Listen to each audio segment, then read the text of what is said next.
All right, just a couple things as we start up or start back up. The first thing, remember that tomorrow night, if you have any interest in this, is that IT meetup. I believe you can still sign up if you're interested. I'm going. I have no idea if anybody else is going or not. All right, and supposedly they have free food and prize giveaways. That's not why I'm going. I'm going because they said that you can bring information if you are a trainer, which I think we fall under. So I'm going to bring the program sheets, and I'm going to bring up probably about 25 of them, and hopefully they'll all be taken. So that's first thing. Second thing is, just for the heck of it, I went out here and I opened up Udemy in 2 different places here. And under search for courses, I'm going to type in beginning Java programming. And after I do that, and if it comes up, or when it comes up, under the price, I'm going to choose free. And you'll notice that Udemy has 70 free Java programming classes. So if you wanted to at least take a look at this stuff during break, maybe you're like, that's the last thing in the world I want to do. But if you do, that's a place you can start. All right. Some of these are free for a reason. In all seriousness, all right, they're not very good. All right, but many of them are pretty darn good. And I did the same thing, but I put in Kotlin and hit enter. You can put in Kotlin for Android. It doesn't matter.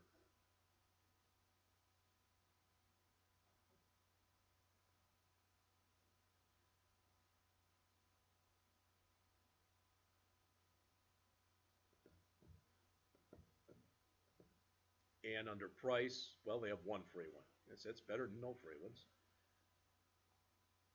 Well, the bad news is it looks like it's in another language.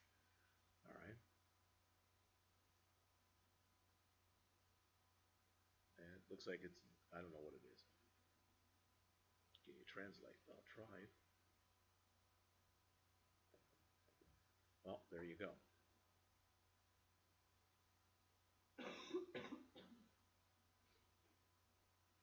So it's translating the whole thing in here. Now, there's a chance, if you go back up here, that I suppose this may not be in English, so that's not going to help you too much.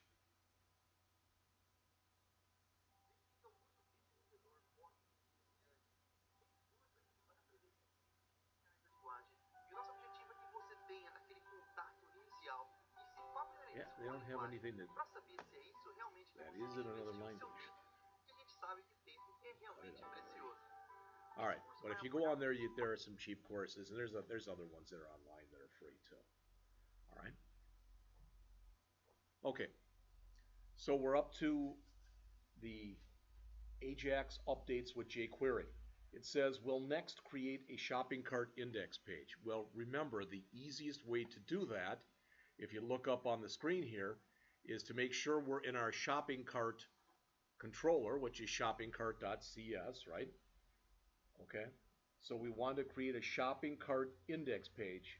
Okay, so I'm going to be in here, and I'm going to find in here, I know someplace it returns a view, probably in my index page here someplace. No? All right. Well, I still should be able to even right mouse click on here and choose. No, it's not letting me. What's that? I'm not in the controller? You're right. All right.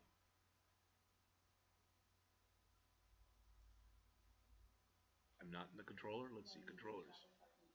There you go. Thank you. All right. There. Now I'll take my mouse, right mouse click on the word view and choose add view. All right. And they want this to be an index view.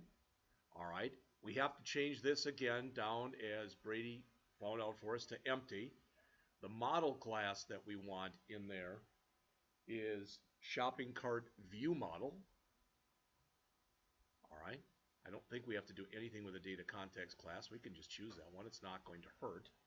All right. When we do this in just a bit, not now, but when we do this in a bit, please look up on the screen. You're going to want to make sure you check that create a partial view. Not now. Not for this one, but pretty soon. All right. So once you've got all that, make sure that it's set up like this. Click Add. You know the procedure pretty much by now as well as I do.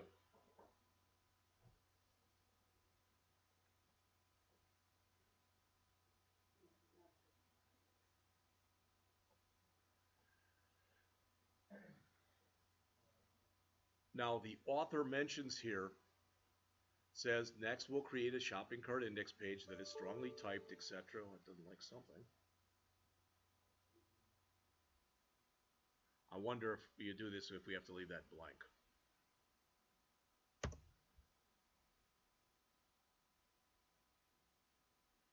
That was it.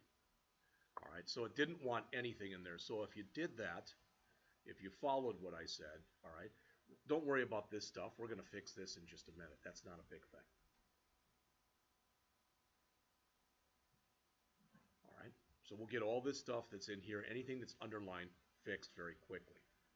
All right. So what we want is this index.cshtml for our shopping cart controller. The easiest way, because again there's quite a bit of code, is to go into the handout that I gave you. All right, and open this up. There it is. So the code that you see right here, okay, on my screen is from what I sent you, and it is under Lesson 8 Shopping Cart, and it's the index.cshtml file. So if you'd please grab that file, copy it to the clipboard, all of it. That's the easiest way. Go back to here, remove everything that's in here, and copy that in. All right. Good news is I don't see any red, so everything looks like it copied okay. Now, this isn't a big thing, but I just wanted to show you something. I was getting very frustrated this morning because this wouldn't work. All right, and it's not hard to frustrate me anyway, but especially at 6 in the morning, it's not hard to frustrate me. All right, but if you look at what's on the screen here, okay, this is what they have us copy in. The error is right on your screen, but you may or may not even be aware of it. The error is right here. That's not what we get. That's what you got in MVC 3. What we get loaded in right now is jQuery 1.10.2. Yours has been updated. All right. But the problem was this morning, I got everything to work, but then when I tried to do my different operations on the shopping cart, nothing worked. It just sat there basically. When I tried to do the delete, nothing happened. And I kept thinking, okay, and I checked everything else out, and then finally I got to this. I'm like, oh, wait, 1.4.4 min.js. And then I looked over here and I said, oh, what do we have in our scripts folder? Well, it is not 1.4.4. It's 1.10.2. All right. So they don't give you a lot of explanation in here. All right. But the author does say that what we're doing in here is rather than using one of these HTML action links, that's what we used before, all right, to remove this, we're now using jQuery. All right. And it says we're using jQuery to wire up the click events. So in other words, when you click on the link that says delete, we're using jQuery to remove it from the shopping cart. All right. So it says here, the remove cart returns a JSON serialized result, which our jQuery callback then parses and performs four quick updates to the page using jQuery. It removes the deleted item, it updates the cart count, it displays an update message, and it updates the total price. Now that should all make sense to you. It's just like if I was on a shopping cart for Amazon and I had 2 items in there, okay, and I removed one of them. Well, what's got to happen? I got to remove the item. My count, instead of having 2 things in my shopping cart, it's got to go from 2 to 1. I should get a message that says it was updated. And if, let's say, each of them were $30. So if my bill was $60 with 2 items, it should jump down to 30. That makes sense? And that's what we're doing in here, but we're doing it instead here using jQuery.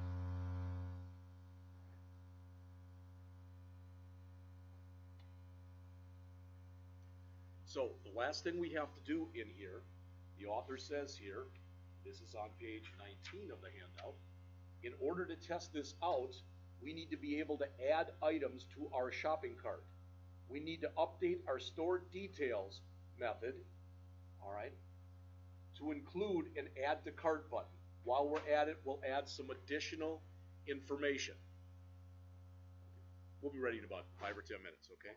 Okay, all right.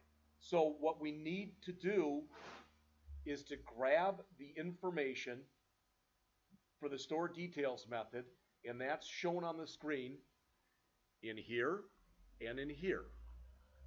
But again, that's probably a good 20 or 30 lines for you to type. So I have provided for you. So again, if you go in and you look under the stuff that you were provided, you've got to search for it. All right. And I think I think it's details.cshtml. All right. But I'm not sure.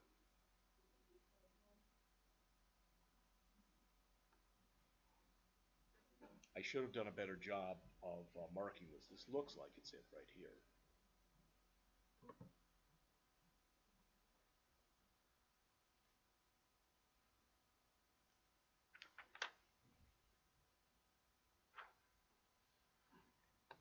So I'll tell you what, I'll show you the end product here so you can take a look at it. All right. I just want to make sure that you've got it and you've got it correct, for lack of better words. So let me go here to lesson 10. That's not going to work. Yeah, that will.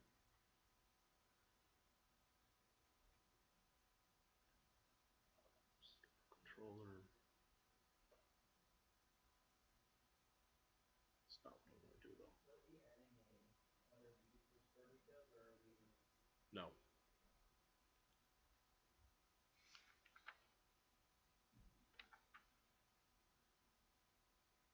We're updating, and it is the view. So thank you. It is the view that we're updating. All right. So under views, store, details. That's it. See what it looks like now? That's what you have. So go to your views folder, under views, find store, under store, find details. Open that up, please. Thank you, Brady. And that's what it looks like right now. Not very much. All right. So what you can do is you can find the details.cshtml file from what I handed to you. So it's right here. And again, it's 34 lines. I suppose you could type it if you really wanted to. But I'm going to do a Control A, Control C, and just copy it in here. And there's my lines.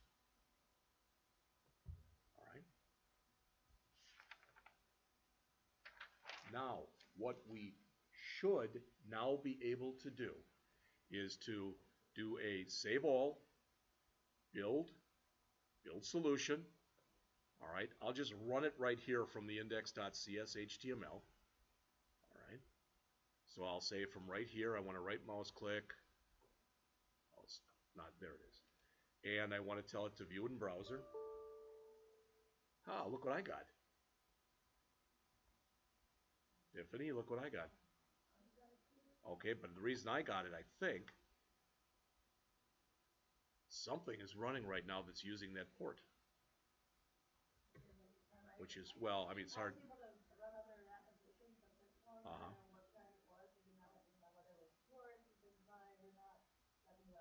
Okay.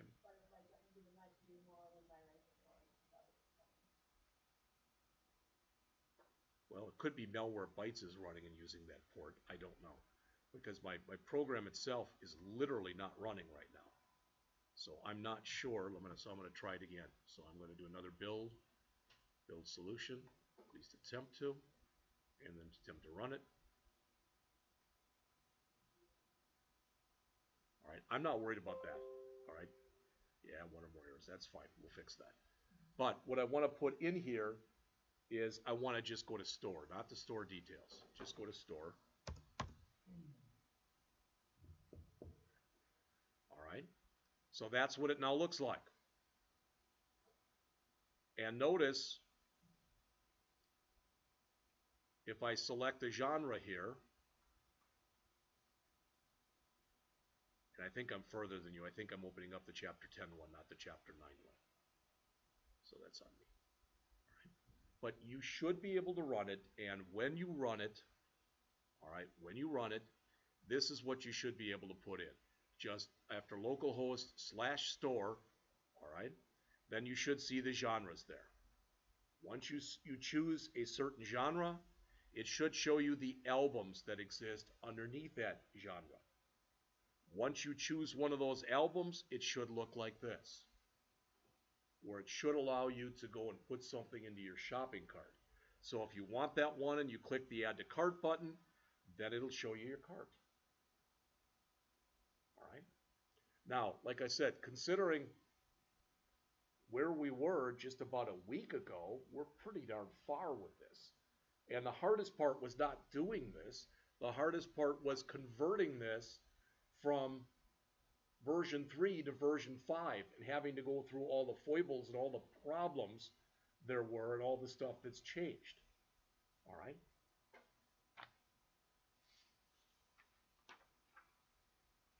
That is it for this lesson. Okay? We have a special visitor here who's working with somebody in the class. So what I'm going to do is, we're only 17 minutes in, but I'm going to stop before I go on into part 10. We're going to, even though it's early, we're going to take another break right now so that Tiffany can go over here and work with JC. All right. I hopefully, can we do this in 15 minutes, JC? I believe so. Okay. So we'll start up again around 20 after 2. Okay? None of yours are